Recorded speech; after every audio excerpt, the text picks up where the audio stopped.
We do not speak for the masses. We speak for the extreme minority.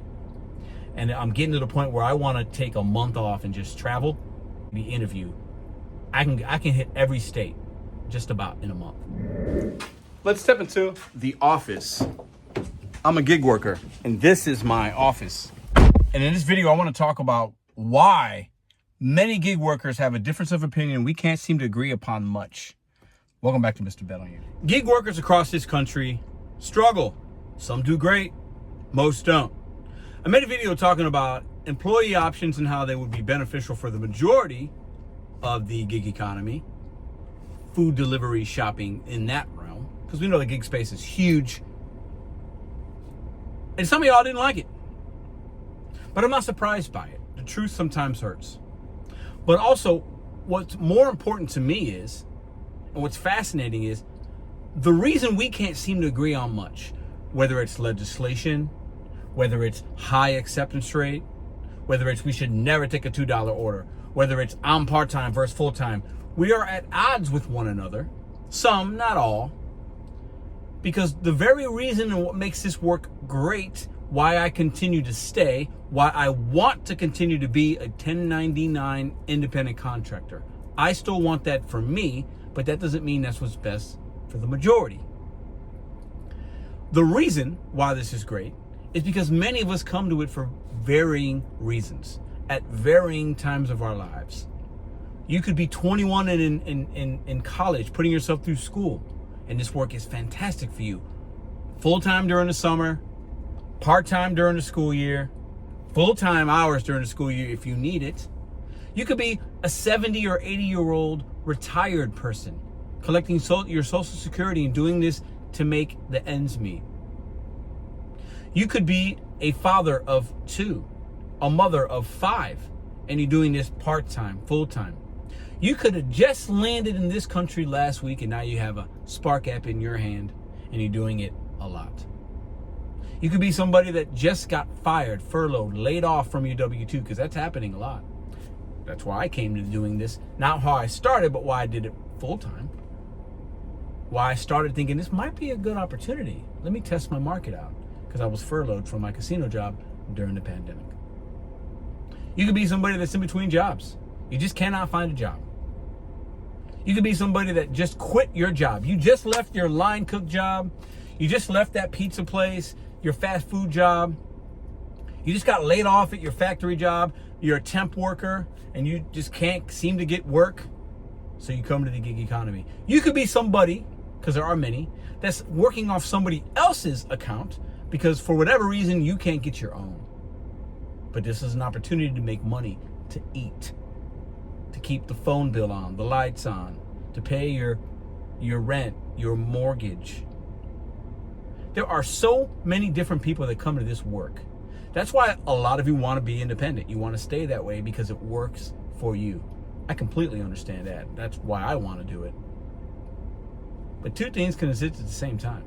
We can disagree or agree on many things, but that's the great part about doing this kind of work. Just because I have a difference of opinion on high acceptance rate or doing this too long or making this 100% of your income, which I'm against those things. I think you will blow your engine out, something will happen. And we see that in this community just about every week. We hear about a story, oh, this person went back to a W-2. I went back to a W-2, but I filled the gaps with independent contractor, food delivery, shopping, rideshare, whatever. There are so many different walks of life that come into this gig space. That's why this channel and all the other ones that are on YouTube, every single one is small. We touch the very few, the very proud. It's very transient. Transient, I think that's the word I'm looking for. People come and go. I can make a video that gets 100,000 views, and it's a fraction of the people that are actually in the gig economy. And there's a whole bunch of other people on the other side in other social media realms and other type of 1099 work making their own videos, talking about their experience and why they want it to stay a certain way, or why they don't take everything, why they don't like tier programs, why they won't do this on a Saturday, or why they won't ever go to Chick-fil-A or McDonald's or Popeyes. But then in the next county over, the next city over, the next region over, there's somebody that only does Popeyes, only does that. That takes everything, and they're fine. And they could care less, and they never hear about my video or their video because they're okay. They got their head down focused on what they need to do, and they're not worried about some guy on YouTube or some gal on TikTok. That's what makes this great. But if we continue down this path of most of the workforce just being turned and burned, the companies will continue to make money, and overall, the workforce that employs them, the workforce, the companies that give us contracts, whatever you want to call it. So I think some of us, we like to say, oh, I'm independent, or I used to do this, and I'm doing that, and I'm doing this, we think we're a bigger deal than we are, myself included. I might disagree with the guy in whatever state that's got a 99% AR and wears the DoorDash shirt and hat, and I'll be like, that guy's, you're taking it way too serious. We do the same job. We're the same. The customer looks at us the same. We're more similar, and I've always said this, than we are not.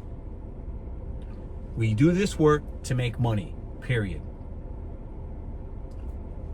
My thought is most people aren't really actually making money, and the companies know it, and they prey on those individuals that are very transient, that just need to make a little bit of money for a short amount of time, or the ones that have been doing this for a while.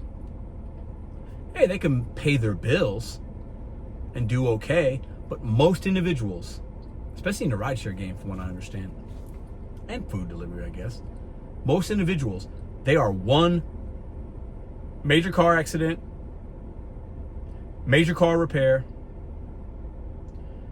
major liability of like hurting themselves away from not being able to do anything, not being able to make any bills, because we have no protections. We have very little. No workman's comp, no this, no that. The very thing that makes this work fantastic and work for many, and they want to keep it the way it is the same exact thing that's hurting the other side. It almost gets very political. And this country is divided politically, literally just about right down the middle, and it has been for the last decades. The gig economy is the same. Great arguments on both sides. I want this, I want that, I want legislation, I don't want legislation. There are fantastic arguments on both sides because we're all human beings and we all have goals. And we all come to this work for similar or actually very different reasons.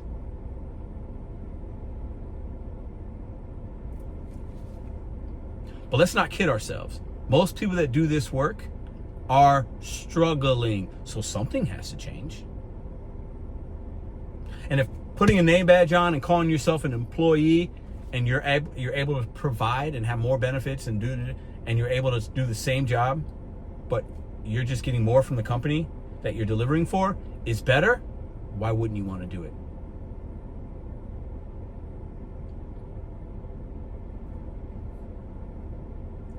The freedom and flexibility is the number one thing most independent contractors love about food delivery, DoorDash, Instacart, Uber, because you come and go, you stop, you can pick up your kid at school, you can do this, you can just make a little bit more this week, a little bit less this week because you're busy.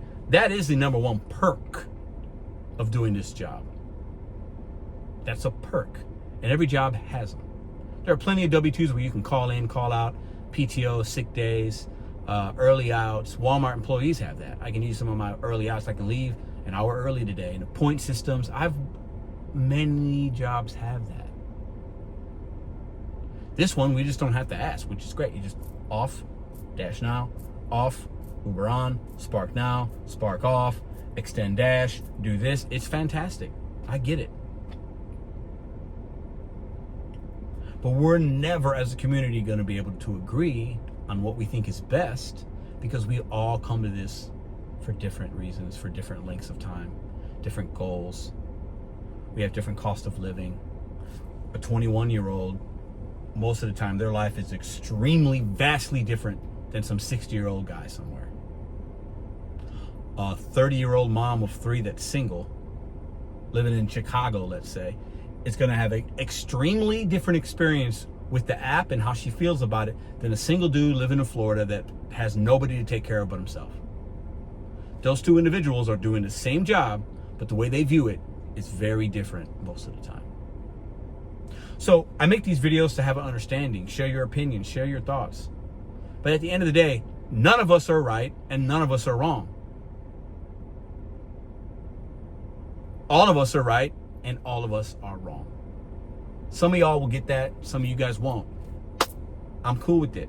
I don't even get it at myself sometimes. This work is so easy. You and I make it a lot more complicated than it needs to be. I'm going to end with this, and I'm going to say it a little louder for everybody across the world. You and I make it more difficult than it needs to be, because we already know the companies don't care. They never will. Some legislation has been really good. Drivers will tell you that. Millions of them. Oh, I love this. Some legislation has been really bad, even in the same state. I love it. This driver, same state, same market, same street, same zip code. I hate it.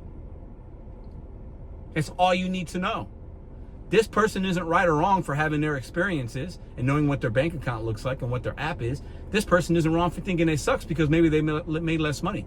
I bet you ask some dashers, some gig workers in Seattle, you'll get varying opinions. But Seattle's a mess right now with the regulations, the fees. So while we might want legislation, and it might be necessary if it's the right kind, it will kill the marketplace.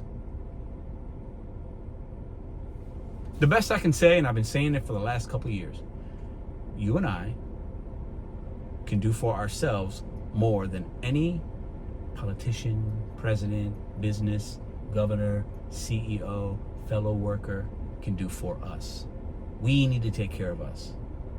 But knowing we can look at the next man and have a little empathy, because most dashers, most Uber drivers are failing, struggling, hardcore.